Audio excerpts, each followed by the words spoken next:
Good morning dear student. बच्चों आज हम पढ़ेंगे मेरा बचपन। मेरा बचपन नहीं, हमारा जो चैप्टर है उसका नाम है मेरा बचपन और हमारा चैप्टर है 1। और हम किसके बचपन के बारे में पढ़ेंगे? रविंद्रनाथ ठाकुर के बचपन के बारे में। जैसे रविंद्रनाथ ठाकुर का बचपन क्या था और उन्होंने क्या किया, क्या उनके बचपन का हम सब कुछ अभी इसमें पढ़ेंगे। तो यह पाठ आत्मकथात्मक शैली है। आत्मकथात्मक शैली यानी उनकी जो जीवन की शैली है, आत्मकथा है मतलब उन्होंने खुद ने लिखी है। इसमें रविंद्रनाथ टैगोर ने अपने बचपन के बारे में बताया है और इसके बारे में पढ़कर आपको कैसा लगेगा? अच्छा लगेगा।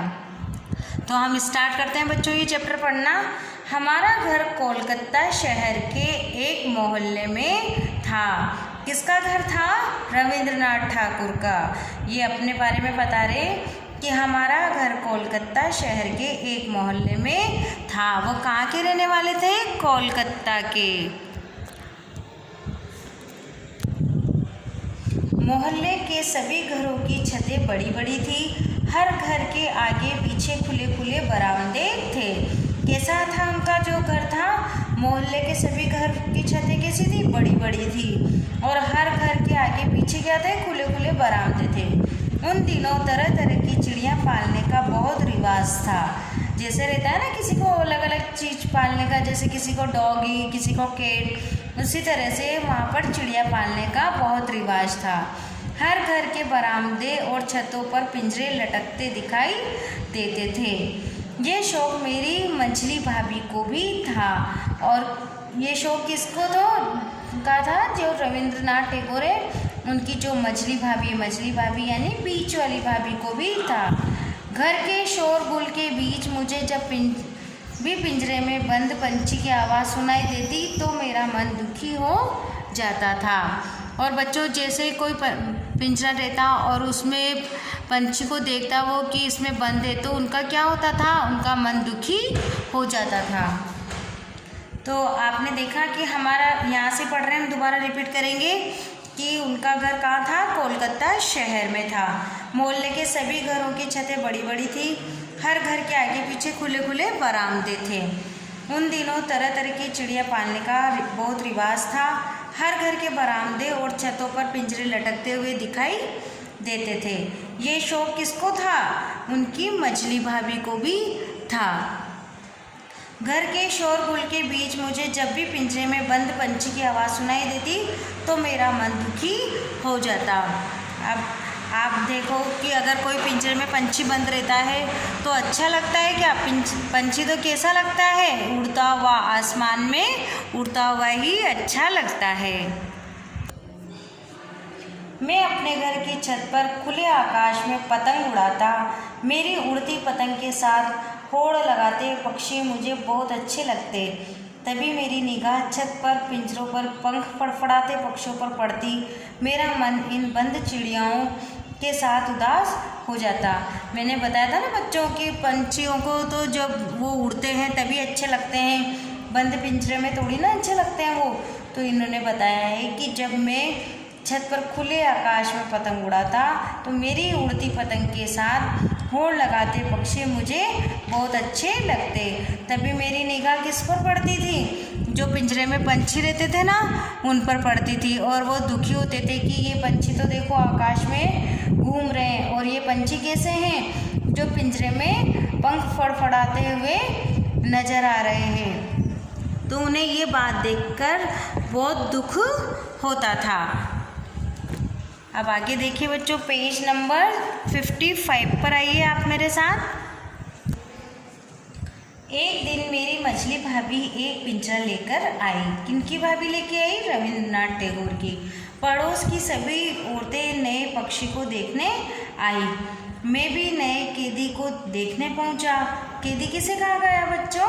पक्षी को जो उसमें बंद था। एक दिन मेरी मछली भाभी एक पिंजरा लेकर आई और पड़ोस की सभी औरतें नए पक्षी को देखने आई। मैं भी नए कैदी को देखने पहुंचा।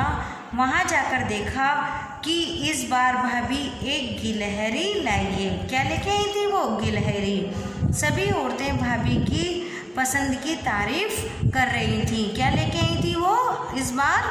गिलहरी लेकर आई थी। चारों ओर चक्कर लगाती गिलहरी को देखकर मैं परेशान हो गया। मैंने भाभी से कहा, क्या कर रही थी बच्चों वो गिलहरी? चारों ओर उसी पिंजरे में चक्कर लगाती। गिलहरी को देखकर मैं परेशान हो गया और मैंने भाभी से कहा। अब क्या कहा उन्होंने अपनी भाभी से?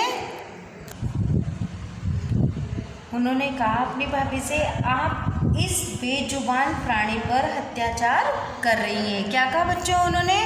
कि आप जो ये बेजुबान प्राणी है उस पर अत्याचार कर रही हैं। बच्चे होकर तुम गुरुआई मत झाड़ो। ये किसने कहा? उनकी भाभी ने कहा। क्या कहा? बच्चे होकर तुम गुरुआई मत झाड़ो, यानी गुरु मत बनो, कहकर भाभी ने मुझे डांट दिया। आखिर जब मुझसे रहा न गया तब एक दिन मैंने गिलहरी और दूसरे बंद पक्षियों के पिंजरे खोलकर उन्हें आज़ाद कर दिया। और आखिरकार उनका मन नहीं माना तो उन्होंने क्या करा? उन सब जो भी पक्षी थे उनके पिंजरे खोल दिए और उन्हें आज़ाद कर दिया। और गिलहरी का भी क्या करा? जो पिंजरा था वो भी उन्होंने खोल दिया। अब आप बच्चों पेज टर्न करेंगे, पेज नंबर 56 पर आइए आप। इसके लिए मुझे मछली भाभी और परिवार वालों के बड़ों से बहुत डांट सुननी पड़ी, पर मैं चुपचाप सह गया। पिंजरों में बंद प्राणियों को आज़ाद करके मैं प्रसन्न था।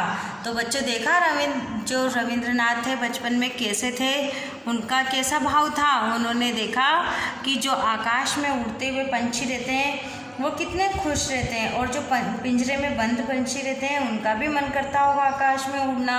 अगर आपको मान लो एक कमरे में बंद कर देते हैं और बाहर खेलने नहीं जाएंगे तो आपको कैसा लगेगा? अच्छा नहीं लगेगा ना। आपका भी मन करेगा कि हम भी बाहर खेलते हुए बच्चों के साथ खेलें। इसी तरीके से इन पक्षियों को भी ऐसा ही महसूस होता है, और हमें इनको पिंजरे में बंद करके नहीं बल्कि आज़ाद आकाश में उड़ने देना चाहिए। इन्हें हमें बंद करके या कैद करके नहीं रखना चाहिए। तो यही वाला चैप्टर है बच्चों। इनके बचपन से हमें यही शिक्षा लेनी चाहिए कि हमें पशु पक्षियों को परेशान नहीं करना चाहिए, उनकी आज़ादी नहीं छीननी चाहिए, और उन्हें हमें बंद करके नहीं रखना चाहिए। चाहे आप कितना भी उन्हें अच्छा खाना दें, चाहे उन्हें कितनी भी अच्छी तरीके से रहें, पर कोई भी जानवर हो, कोई भी पशु हो, पक्षी हो, वो कैसा रहना पसंद करता है?